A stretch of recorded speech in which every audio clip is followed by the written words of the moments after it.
Here is my cascading oxygen setup for adding oxygen to my airplane.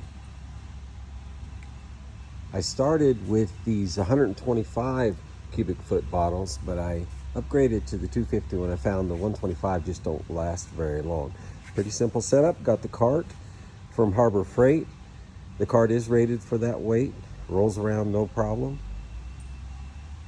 Here is the fitting.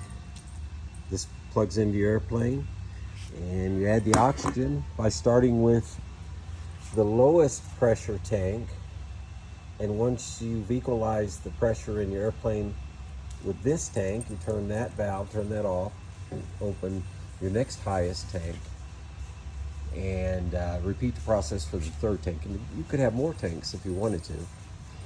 Cascading meaning exactly that. We start with the lowest, we kind of cascade up to the highest tank. I write the ending pressure right here on the bottle. So this one stopped at 1825, so 1825 psi of oxygen.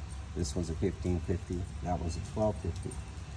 Here's your gauges. You can buy these sets from well, many places, your usual aircraft supply will get the whole setup. The bottles you can get locally at your oxygen supply, and the cart, like I said, is Harbor Freight. Now the question is, how do you get the carts out here? And first, let me say, this cart was not my idea. I got this idea from an article written on the EAA website, Experimental Aircraft Association website, and it's worked brilliantly.